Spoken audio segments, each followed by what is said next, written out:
Amarnath blog চ্যানেলে তোমাদের সকলকে স্বাগত জানাই। আমি আবার একটা ডেলি ব্লগ নিয়ে চলে এসেছি। আর এখন বাজে রাত 9:15 মতো। আর এত রাতে বেলা থেকে আমি ভিডিও কেন হঠাৎ স্টার্ট করছি তার একটা কারণ আছে। তো চলো আগে ভিডিওটাকে শুরু করি, তারপর তোমাদের সাথে কথা বলছি। তো চলো ভিডিওটাকে শুরু করা যাক। আগের পর্বের ভিডিওটাতেই দেখেছো যে মা দিদির বাড়ি গেছে। এবার দিদির বাড়ি মা কেন গেছে সেটা তোমাদেরকে এক্সপ্লেন করা হয়নি। প্রথমত বলি, দিদিদের বাড়িতে উদয়স্ত নাম আছে ঠাকুরের, যেটা ভোরবেলা থেকে শুরু হবে, একদম রাত 8টা এরকম নাগাদ অবধি চলবে। তো আর প্রচুর লোকজনও খাওয়ানোর আছে, প্রচুর লোকজনও খাওয়ানো হবে। তো আমার শরীরটা খারাপ থাকার জন্য আমি যেতে পারিনি। আর ভাইয়ের সামনে পরীক্ষা, তাই ভাই যেতে পারিনি। তাহলে আমাকে আর ভাইকে ছেড়ে বাবা কিভাবে চলে যায়? এর জন্য আমাদের নালে সবারকারই যাওয়ার কথা ছিল, মা গেছে। দিদির খুব মন খারাপ করছে, আমারও খুব মন খারাপ করছে। দিদি আমাকে অনেকবারই ফোন করেছে, আমিও দিদিকে বারবার করে ফোন করছি, মায়ের ফোনেও ফোন করছি, দিদির ফোনেও ফোন করছি। মনটা খারাপ লাগছে, যেতে পারলে খুবই ভালো লাগতো, কিন্তু হঠাৎ করেই শরীরটা খারাপ করলো, এর জন্য আর যেতে পারলাম না। তো যাই হোক, তো এর জন্যই মা গেছে। আর মা যেহেতু নেই, তার মানে ঘরের কিছু কাজ তো করতেই হচ্ছে, বুঝতেই পারছো। তো আমি lazy person, early morning person নই, লেট করে উঠি। ঠিক আছে, তো আজকে আপাতত রাতের ডিনারটা আমাকে বানাতে হবে। কালকে তো খাবারটা পুরোটাই বানাতে হবে, কিন্তু আজকের আপাতত রাতের ডিনারটা বানাতে হবে। তো রাতের ডিনারে ভাত তো আছে, আর সকালের কিছু তরকারিও আছে। যেমন সকালবেলায় মা করে দিয়ে গেছিলো বড়ি পোস্ত, সেটা আছে, কিন্তু অল্প পরিমাণে আছে। কুমড়োর তরকারিও ছিল, কিন্তু সেটাও অল্প পরিমাণে আছে। আর ডাল তো আই থিঙ্ক শেষই হয়ে যাবে। তো ভাই বলেছে এবেলা যে দিদি কিছু একটা একটু মুখরোচক টাইপেরও কর, আর একটু আলু সেদ্ধ এরকম টাইপের কিছু করে দে। তো ভাবছি চলো দেখা যাক। ফার্স্ট ভাবছি একটু আলু সেদ্ধ করব। আর মা আলুও কেটে দিয়ে গেছে, মা সমস্ত রকম ব্যবস্থা করে দিয়ে গেছে। আলু কেটে দিয়ে গেছে, আমি পেঁয়াজ ছাড়াতে পারি না, পেঁয়াজ কাটতেও পারি না, এই জন্য মা ছেড়ে কেটে একদম প্যাক করে র্যাপারে র্যাপ করে একদম পুরো ফ্রিজের ভেতর ঢুকিয়ে দিয়ে গেছে। আলুটাও তাই একদম পুরো ছিলকা ছিলে একদম একদম আলুটাকে করে একদম ডুমো ডুমো করে কেটে সেটাও মা রেখে দিয়ে গেছে। এখন আপাতত আমি আলু সেদ্ধর জন্য ফ্রিজ থেকে আলুটাকে নিয়ে আলু সেদ্ধ করতে বসিয়ে দেবো। আর দেখি বেসন বড়া হয়তো একটু লঙ্কা বা কিছু দিয়ে মেখে দেবো, তাহলে আজকে রাতের ডিনারটা কমপ্লিট হয়ে যাবে। তারপরে কালকের কথা কালকে চিন্তা করা যাবে। আজকে আপাতত চলো নিচে যাই, দিয়ে ব্যবস্থাগুলো করি। আর আমি করবো আর তোমরা দেখবে না, তা কি হতে পারে? তো চলো তোমরাও আমার সাথে চলো রান্নাঘরে।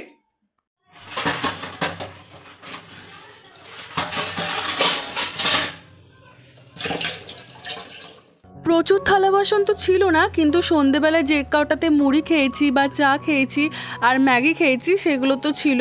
তো ওগুলোই ধীরে ধীরে আমি পরিষ্কার করে নিয়েছিলাম। প্রথমে ওই তো লিকুইড দিয়ে প্রথমে একটু পরিষ্কার করে নিয়েছিলাম, তারপরে একটু এই বেসিনের জলেই ধুয়ে নিচ্ছিলাম। মা থাকলে বাইরের কলতলার জলে ধুতো, কিন্তু মা যেহেতু নেই বাইরে, আমি সন্ধেবেলায় একা একা ওই জায়গাটায় বসে আমি আর ভাবলাম যে আর যাবো না, থাক এখানে ঘরের মধ্যে বেসিনের মধ্যেই ধুয়ে নিই। আর এরপর প্রেশার কুকারটাকে ধুয়ে নিতে হবে, কারণ প্রেশার কুকারটা ধোয়া এ কারণে ইম্পর্টেন্ট, কারণ ধরো এমনিতেই সমস্ত বাসনই ধোয়া, কিন্তু তবুও ধরো বাসনটা একবার ধুয়ে নেওয়া উচিত। আর এরপর আমি আলুগুলোকে ধুয়ে নেব, বেশি না অল্পই, দেখতে পাচ্ছ এই যে এক বাটি, একটা ছোটো বাটির এক বাটি আলু আছে। তো এটা একটু কেটে নিলাম, মাঝখান দিয়ে একটু দুভাগ করে নিলাম। আর এগুলোকে আমি প্রেশার কুকারে দিয়ে দেবো সিটি হওয়ার জন্য, কারণ এগুলোকে সেদ্ধ করলে আর তারপর ভাবছি এটাকে মাখিয়ে যেটা রান্না করব, ভাবছি একটু চপও করতে পারি। ভাইয়ের কাছে মাঝখানে একবার একটু গেছিলাম, তো তখনও আমাকে বললো যে দিদি একটু তুই চপ কর। তো আমি ফাইনাল না, তবুও ওকে আর একবার যে আমি কনফার্ম হয়ে নেব। আর যখন ওর কাছে আমি একবার যাব জিজ্ঞেস করতে, সেটাও তোমাদেরকে দেখাবো। আর এখন আপাতত নুন দিয়ে দিলাম, যাতে খুব তাড়াতাড়ি যাতে মানে সিটিটা পড়ে যায়, খুব তাড়াতাড়ি যাতে সেদ্ধ হয়ে যায়। আর এরপর চলো ওভেনটা জ্বালিয়ে আমি এটা প্রেশার কুকারটাকে চাপিয়ে দিই, তারপর তোমরা ভিডিওটা দেখতে থাকো।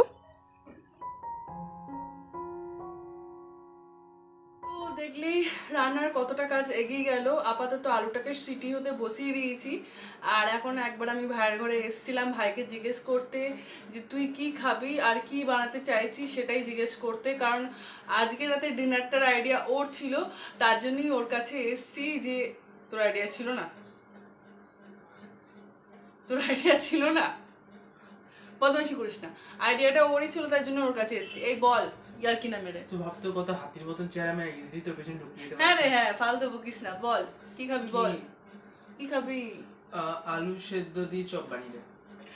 খেয়ে কোনো কাজ নেই, কোনো ফালতু আমি বানাতে যাবো না এখন। তাহলে বেসন গুলতে হবে, আবার আলুটাকে দিতে হবে। কি খাবো? বেসন বড়া করে তরকারি বানাতে পারিস না? আলু সেদ্ধ করে দিচ্ছি আর বেসন বড়া করে দিচ্ছি। না, আলু সেদ্ধ দিয়ে আলু ভাতে মেখে আলু ভাতে দিয়ে তেলে ভাজা। ওটা খুব ঝামেলা। না, কোনো ঝামেলা নেই, চুপচাপ করে দে। তাহলে আলু সেদ্ধ করবো না? না, আলু সেদ্ধ, হ্যাঁ আলু সেদ্ধ তো করতে হবে, না করবি কি করে? মানে আলুটা সেদ্ধ করছি, মানে পুরো আলু সেদ্ধটাকে বেসনের মধ্যে ইউটিলাইজ করে দেবো। যেন ছটা করে হয়। মিনি রাক্ষস নাকি রে? কি দিয়ে খাবো আমি শুকনো ভাত? মা আমাকে আজ পর্যন্ত কোনোদিন খাওয়ায়নি। আমি খাওয়াবো, দিদির আমলে এটা হবে। রাজিয়া সুলতানের আমলে যেমন হয়েছিল, দিদির আমলে এটা হবে। রাজিয়া সুলতানের কোনো দাদা বা ভাই কেউ ছিল না, সেই জন্য হয়েছিল। রাজিয়া সুলতানা কোনোদিন সুলতান হতো না। সুলতানা, সুলতান নয়, বলছি মহিলা, জেন্ডার, জেন্ডার। ওর কোনো দাদা বা দিদি ছিল না। এর জন্য বলে গাইস, ছোটবেলায় পুংলিঙ্গ, স্ত্রীলিঙ্গ, ক্লীবলিঙ্গ, উভয়লিঙ্গ, এই লিঙ্গ জিনিসটা পড়াটাও দরকার। যাই হোক, তো আর বকিস না। আর তুই দ্বিতীয় কথা বলছিস, হ্যাঁ রাজিয়া সুলতানা অবশ্যই একজন বড় মহান একজন ছিল, সুলতান ছিল। এবং অন্যদিকে ঝাঁসির রানী তো অনেকদের তুই আমাকে কোনো ভালো কাজ করিসনি যে আমি অনেক ভালো কাজ করেছি গাইস, আমি অনেক ভালো কাজ করেছি। লোকের যোগ্য হবে না তুই ওদের। সেটা হতে পারবো না, অত বড় রাজত্ব সামলেছিল রাজিয়া সুলতান, সেটা হতে পারবো না, কিন্তু আমি আমার রাজত্ব ভালোভাবেই সামলাচ্ছি আমার মনে হয়। যাই হোক, ওই ঘরটা টিকটিকি থেকে বার করে নিজের রাজত্ব ছাড়া করে মানুষ বলে কি প্রমাণ দিচ্ছিস না নিজেকে? হ্যাঁ, টিকটিকিগুলোকে ঘর থেকে বেদখল করে দিয়েছিস তুই। কাট গাইস, আমার ঘরে কেন এসে থাকছে ওরা? কাট গাইস, গাইস ওর কথা ইগনোর করো, ও টোটালি ম্যাড আছে, ও টোটালি মাথা খারাপ আছে। আমার কন্টেন্টটা আসবে না তো, চলে যাবো চ্যানেল বসে যাবে, বকিস না। গাইস তোমরা বলো তো কমেন্ট করে, তোমরা কাকে দেখতে আসো? ওকে না ওকে, জাদুকে দেখতে আসে? প্লিজ কমেন্ট করে জানিও। আজকে এটার ফয়সালা হয়েই যাক গাইস, তোমরা কাকে দেখতে আসো, একে, এই খেপাটাকে না আমাকে? ঠিক আছে, তো vote for Tanay and vote for Tamanna, Tamanna's ব্লগে কাকে দেখতে আসো, একে না আমাকে? ঠিক আছে, তো আই থিঙ্ক আমি এটার একটা পোলও দিতে পারি।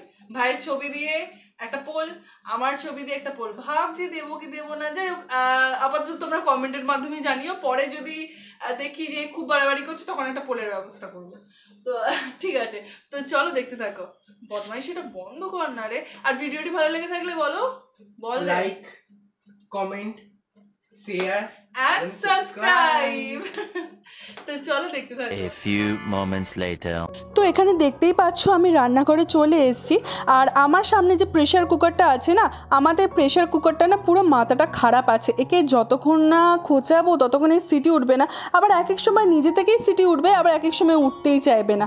যাই হোক, এরপর আমি নিয়ে নিয়েছিলাম আলু সেদ্ধ, আর আলুগুলোকে দেখতেই পাচ্ছ থেসে নিয়েছি, আর এর মধ্যে দিয়ে দিয়েছি একটু জিরে গুঁড়ো, ধনে গুঁড়ো, আর সঙ্গে দিয়েছি একটু গরম মশলা। আর এরপর দেখতেই পাচ্ছ সর্ষের তেল থেকে একটু তেল আর জিরের ফোড়ন দিয়ে দিয়েছিলাম, শুকনো লঙ্কার ফোড়ন, সেটাকেই তুলে নিচ্ছি। আর স্বাদ মতো নুন তো আছেই, আর সঙ্গে দিয়েছিলাম 1 চিমটির মতো হিং।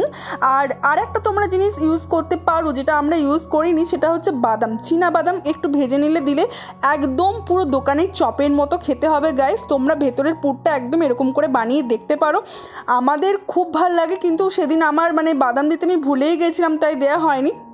আর এরপর ভাই তো বেসনটা গুলে নিয়েছিল, ব্যাটারটা গুলে নিয়েছিল, আর চপের আকারে করে ভাই দেখতে পাচ্ছ দিয়ে দিয়েছে। ও খুব ভালোভাবে এটাকে উল্টাতে পাল্টাতে পারে, তাই আমি ওকে বললাম, ওকে আমি সাজেস্ট করলাম যে তুই কর। ও বললো ঠিক আছে দিদি। আর দেখতেই পাচ্ছ কতটা সুন্দর দেখতে হয়েছে। তো এক থালা হয়েছে, আরও ছিল কড়াইয়ে। এরকম ডেলি ভ্লগ দেখতে হলে চ্যানেলটাকে সাবস্ক্রাইব করো। আজকের মতো বাই, দেখা হচ্ছে কালকে।